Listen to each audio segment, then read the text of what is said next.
November 30th will mark the 2-year anniversary of Outpost Rush being released. If you would have told me 2 years ago that 2 years later we would still be playing the only piece of PvP content that has been released, I would have deleted your comment and blocked you forever. But here we are. I think the biggest reason there is still such a devout PvP community in the game, despite the lack of content and the lack of diversity when it comes to theory crafting and build making, is solely due to New World's combat. It's actually just that much fun, and it's why it hurts so bad to not only have nothing in terms of PvP content, but also to not have anything planned in the near future on the roadmap. It actually blows my mind that at the very least we don't have like at least 6 more Outpost Rush maps in the game. The art team is clearly super talented given the zones and the just overall art of the game. They really don't need to do that much. Whether it's legit just copying WoW's style of battleground maps, which I really wouldn't mind at all because those are some of the best RPG maps of all time, or even just straight up cutting and pasting some areas from zones. String 2 or 3 POIs together and call it a map. Just anything other than this giant circle we've been playing in for nearly 2 years would be lovely. And then when it comes to open world, you pretty much have the recipe almost fully complete. The combat is super fun. The world is already built. You have a giant world in this game that is pretty much just all empty space because there's nothing to really do in the world.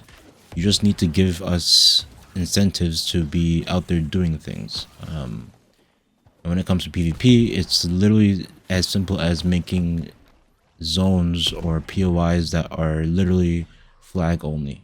You know what I mean? So it really pains me that there's been nothing at this point.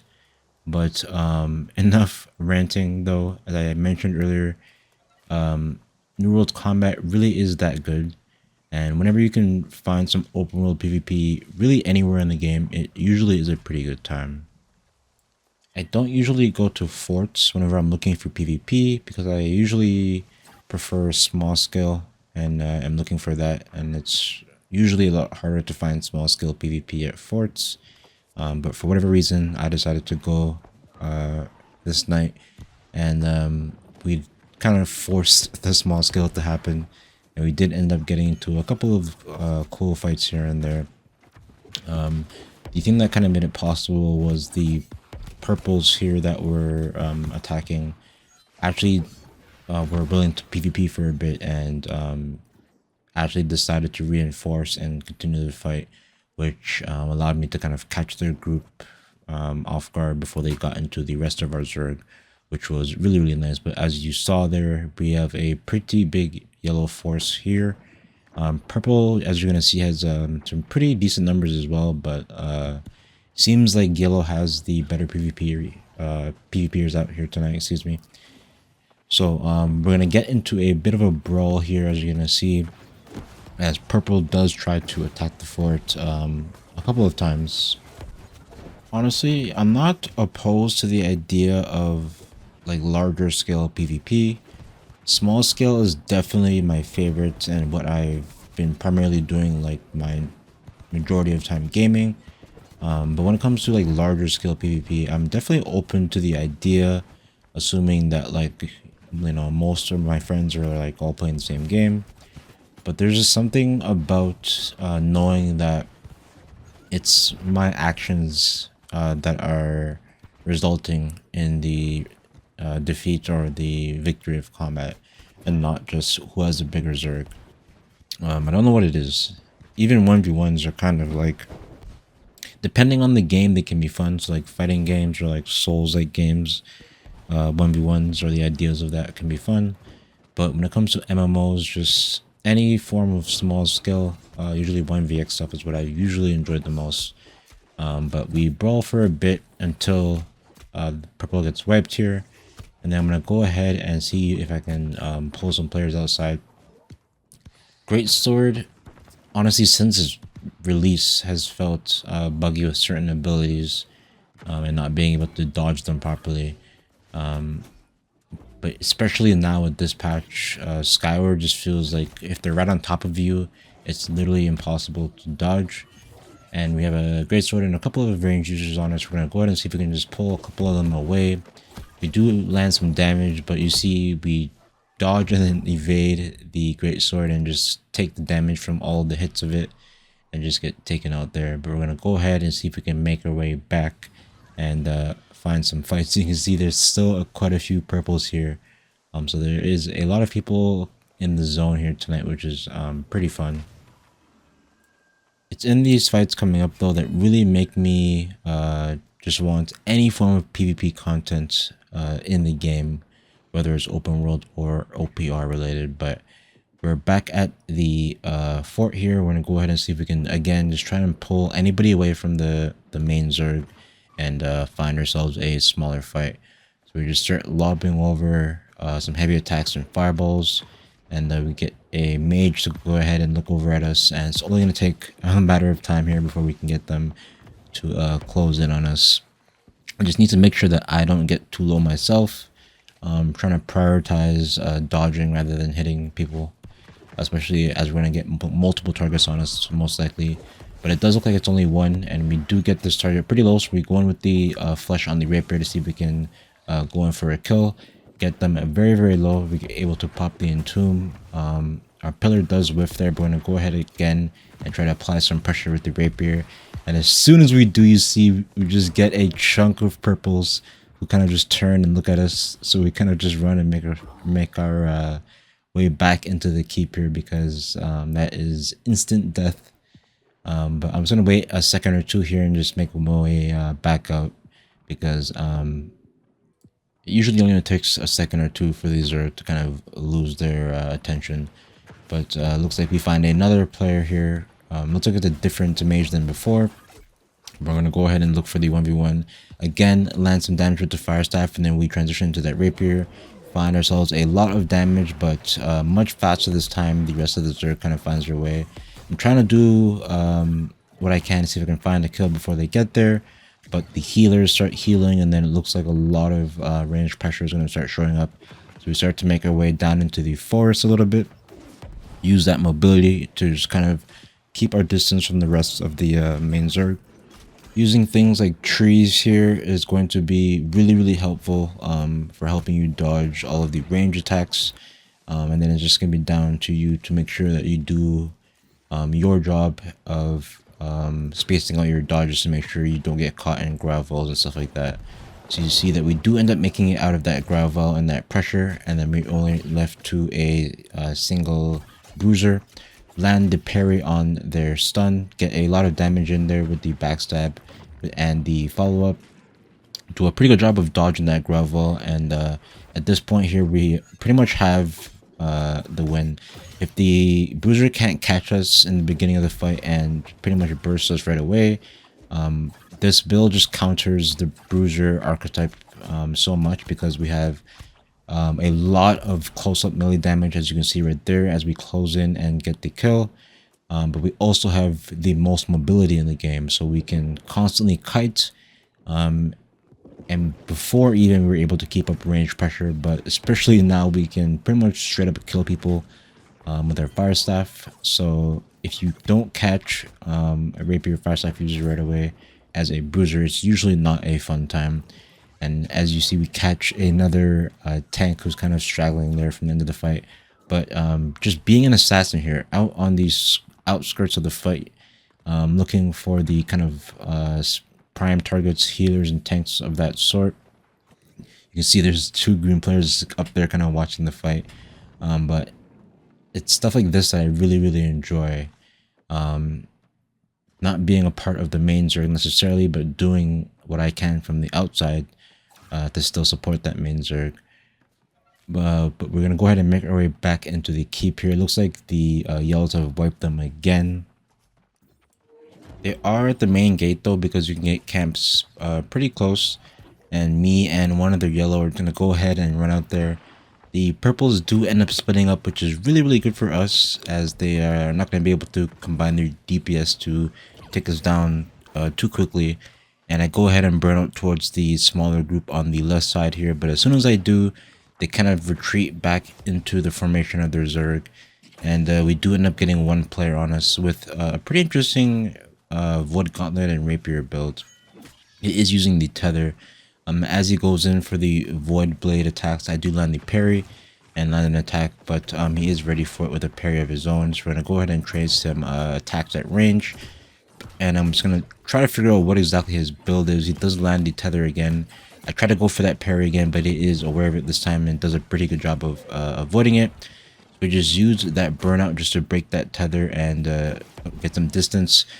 While at distance, we are able to put in a lot of damage at range, get him very, very low. For some reason, my dodge doesn't go off there, and he is able to land the parry. So we aren't able to finish off the kill there, and he is able to heal back to full. I do land a pillar into a couple of rapier attacks, get him very, very low, but we are low ourselves.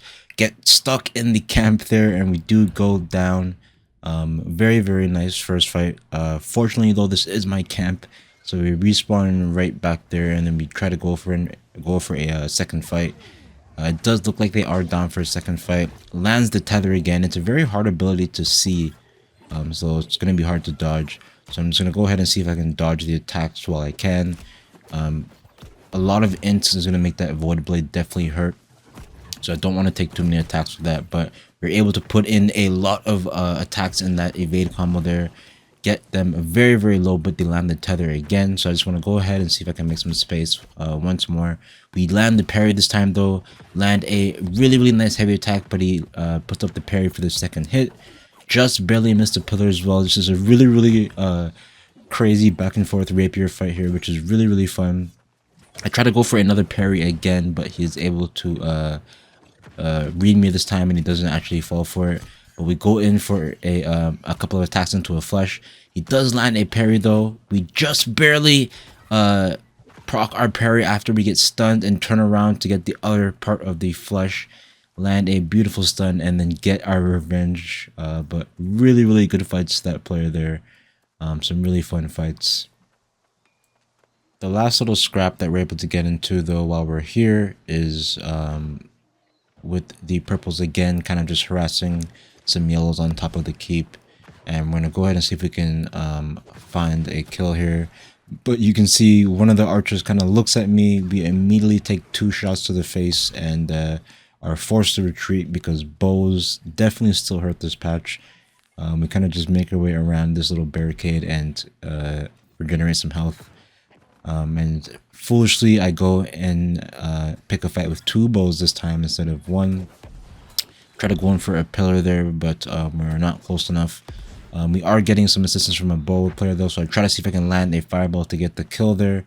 We just barely miss and avoid killing them, as we also avoid death ourselves. And it looks like the player is still pretty low, so I'm going to see if I can go ahead and find the kill. But it does look like a yellow player is in there, so I'm going to go ahead and burn out and offer my assistance, as he did definitely save my life.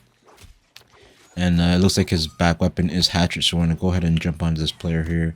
And looks like we have the kill once we got some assistance there from our friendly bow users. But yeah, bows are definitely still scary. It's actually crazy the difference with muskets now, from how absolutely insane they were. That weapon was like using any marksman rifle in Call of Duty without a scope and just running around just quick scoping people with it. It was actually crazy. To now, I don't know, let me know any musket users out there, but it looks like it's pretty unusable now. It seems like from the outside that it's been over nerfed, but given the fact that we've been dealing with that weapon for the pretty much existence of the game, I don't mind not dealing with it for a little bit. But yeah, it looks like they got hit with a pretty hard nerf. But we do end up turning around and finding a couple of more players who were out here. I find a healer, and that's another thing this patch is actually really, really fun and interesting. The fact that you can take down a healer now and they're not just invincible. But we jump onto this healer. They do make it to their sacred, but you see they take a bow shot and my rapier combo, and it's just lights out for that healer. But we start to take a lot of range pressure from everybody that's around. So I'm trying to do as good of a job as I can to avoid it. I have nothing to use as line of sight, so I'm kind of just doing my little dance here out in the open. But it looks like we got most of those range players off of us. And right on cue, as I'm trying to avoid the damage, that player, our friendly bolt player, seemed to have gotten that player really, really low. So we find the finish there with the fire staff, but I had jumped way too far, a little bit too overextended, and then we get taken out as they have quite a few bow users. But I'm going to go ahead and respawn and make my way right back over. That's the perfect size of a fight that I enjoy. Not too many, not too little. We do end up running into a single bow rapier user, it looks like, and we're gonna have a nice little 1v1 before I kind of jump back into that group. I think it looks like they're trying to decide what to do, and they decide to go for the rapier. So we're gonna have ourselves a little bit of a rapier skirmish here. They go for the flush, but I managed to parry the damage from that.